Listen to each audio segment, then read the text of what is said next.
नमस्ते, राधे राधे, जय श्री श्याम। फिर से एक नए ब्लॉग में रिया हाउसवाइफ में आप सबका स्वागत है। तो चलिए ब्लॉग को स्टार्ट करते हैं। कुछ लोग ऐसे होते हैं जो दूसरों के बारे में दिल से सोचते हैं और उनको सुकून पहुंचाने के लिए अपने आप को पूरी तरह नज़रअंदाज करने लगते हैं। उन्हें लगता है कि अपनी परवाह करना या अपनी खुशियों के बारे में सोचना स्वार्थी होना है, इसलिए अपने आप को प्राथमिकता देना उन्हें परेशान कर देता है। पर मेरी नज़र में यह कोई बुद्धिमानी नहीं है, क्योंकि जब तक आप अपने आप को संतुष्ट नहीं कर पाएंगे तब तक अपनी को और के लिए कुछ करना खुद से के साथ अन्याय है। दरअसल हर मनुष्य के भीतर प्रेम, दुख, ईर्ष्या, पीड़ा, उत्साह और करुणा जैसे भाव भरे होते हैं, जिन्हें दबाव ठीक नहीं। लेकिन जब आप अपनी ज़रूरतों को और अपनी खुशियों को नज़रअंदाज करते हुए सिर्फ दूसरों के बारे में ही सोचते रहते हैं, तो धीरे धीरे मन में चिड़चिड़ाहट और असंतुष्टि घर करने लगती है। इसलिए बहुत ज़रूरी है कि आप किसी और का ख्याल रखने से पहले अपना ख्याल रखें, क्योंकि जब आप प्रसन्न होंगे तभी ज़्यादा बेहतर तरीके से दूसरों का ख्याल रख पाएंगे। इसके लिए बहुत ज़रूरी है कि कुछ समय सिर्फ अपने लिए निकाल जाए, जिसमें सिर्फ एक अपनी खुशी के बारे में सोचा जाए और सिर्फ वह किया जाए जो सिर्फ आपको संतुष्टि देता है। हम सब जानते हैं कि ज़िंदगी बेहद कठिन है। हमारे लक्ष्य और सपनों को लेकर बनाई गई बेहतरीन योजनाएं अक्सर धरी की धरी रह जाती है। इस लिहाज से हर शख्स के अंदर दो गुण अवश्य होने चाहिए जो उनकी इच्छा और सफलता की चाहत में शुरू हुए सफ़र को जारी रख सके। ये दो गुण है वचनबद्धता और धैर्यता। आपके अंदर लक्ष्य पर खुद को केंद्रित रखने के लिए लेकर उचित वचनबद्धता और इस दिशा में लगातार आगे बढ़ते रहने की निरंतरता बरकरार रखनी चाहिए। इसके बाद आपके अंदर धैर्यता होनी चाहिए, जो सफलता के सफ़र में आपके लिए जीवन में निश्चित रूप से आने वाली परेशानियों और झटकों से निपटने में आपकी मदद मिलती है। आलोचना से न डरें, मजबूत लोग इसी से प्रगति करते हैं।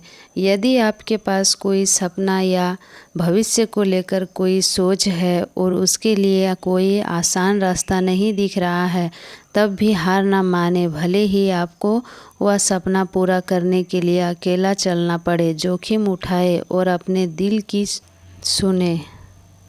बाजार रिस्क को उतना ही सम्मान देता है जितना कि वह ज्ञान को देता है। यदि आप रिस्क ले रहे हैं तो आप कुछ नया और अनोखा कर रहे हैं, और तभी कुछ प्रतियोगी भी आपके जैसा रिस्क उठाएंगे और इस रिस्क के लिए बाज़ार आपको पूरा सम्मान देगा, चाहे वह आपके पास नौकरी हो या व्यवसाय। आप अपने आप से एक प्रोडक्ट का निर्माण करते हैं। अपने उत्पादक को सबसे अलग दिखने के लिए आपको उसका फेवरेट ज़रूरी सुनना चाहिए।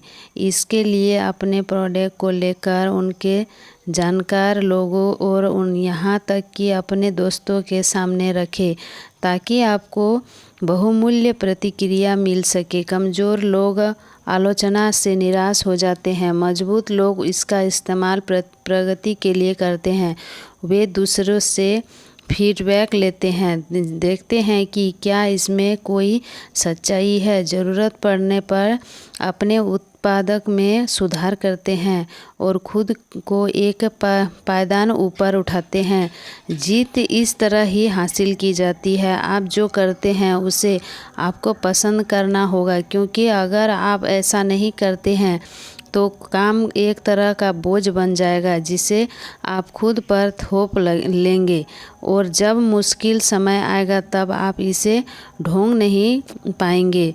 वही जब आप अपने काम से प्यार करते हैं तो इसमें बेहतरीन की गुंजाइश हमेशा होती है। आप इस कल को बढ़ा सकते हैं, कुछ नया सीख सकते हैं, इसे दिलचस्प बना सकते हैं। और जब काम दिलचस्प बन जाता है तो फिर इस बात की चिंता नहीं रहती कि उसके लिए कितना समय खर्च हो रहा है। इसीलिए किसी ऐसी चीज़ पर काम करें जिससे आप स्वाभाविक रूप से आकर्षित हो, चाहे वह संगीत हो, गणित हो या एरोनॉटिक्स हो।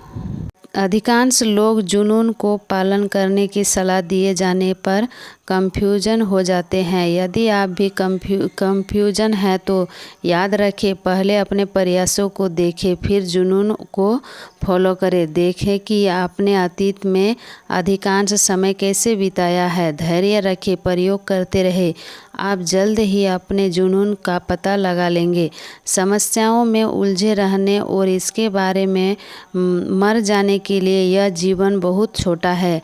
इस दुनिया में एक शक्ति है, वह और यह चाहती है कि यह जो जीवन आपको मिला है इसका सुंदर निर्माण करें और इसका आनंद ले। अधिकांश लोग अपने लक्ष्यों को लेकर गंभीर नहीं होते हैं। वे उन चीज़ों को करने में समय गंवा देते हैं जो उन्हें तकदीर की ओर नहीं ले जाती। उदाहरण के लिए, कई कंपनियां मेडिकेट पर लाखों खर्च करती है लेकिन अपने उत्पादक में सुधार नहीं करती। अपनी सारी ऊर्जा उत्पादक को बेहतर बनाने पर केंद्रित कर दी, क्योंकि यह न केवल आपसे समय, ऊर्जा और धन की बचत करता है बल्कि आपको बहुत तेज़ी से आगे बढ़ने में मदद करता है। काम का हमेशा विश्लेषण करते रहे, देखें कि कौन सी चीज़ें आपको बढ़ने में मदद नहीं कर रही है, उन्हें हटा दें। विस्मृति की कला यदि तुम्हारे हाथ में नहीं है तो सुंदर भविष्य तुम्हारे हाथ में नहीं है। तुम प्रयत्न करो कि कोई भी बुरा विचार तुम्हारे मन में न घुस पाए। यदि घुस जाए तो विस्मृति का सहारा लो, उसे इस प्रकार भुला दो जैसे वह तुम्हारे मस्तिष्क को स्पर्श भी न कर पाया हो। विस्मृति का प्रयत्न करोगे तो उसकी स्मृति प्रबल होकर उभर आएगी। उसका उपाय यह है कि तुम अच्छे संस्कार की स्मृति को इतना प्रबल करो कि बुरे की विस्मृति अपने आप हो जाए। क्रोध, अभिमान, माया और लोभ ये तुम्हारे भाग्य को छत बिछद करने वाले कीटाणु हैं।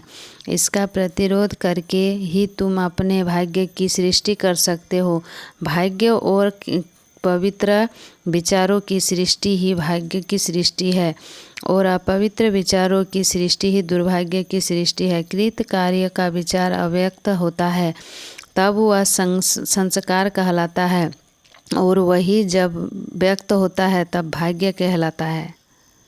मस्तिष्क तुम्हारे स्थल शरीर का एक भाग है। उसमें असंख्य प्रकोष्ठ है। प्रत्येक प्रकोष्ठ में असंख्य संस्कार सिमटे हुए हैं। उन्हें तुम फैला सको तो तुम्हें ऐसे सैकड़ों भूभागों की सृष्टि करनी पड़े।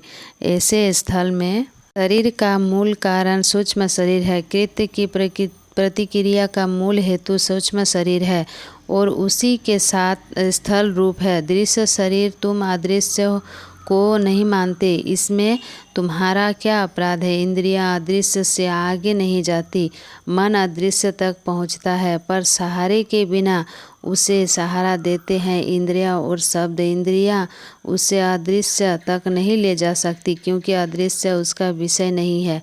शब्द में तुम्हारी आस्था नहीं, तुम्हारे पास यह प्रमाण भी नहीं कि जिसका यह शब्द है वह अदृश्यदर्शी था। तुम किसी के शब्द को प्रमाण भी नहीं मानते, उसके लिए तुम्हारा यही तो तर्क है, पर तर्क कहीं प्रभावित नहीं होता। वीडियो पसंद आए तो लाइक कर दीजिएगा। तब तक के लिए जय श्री श्याम, राधे राधे।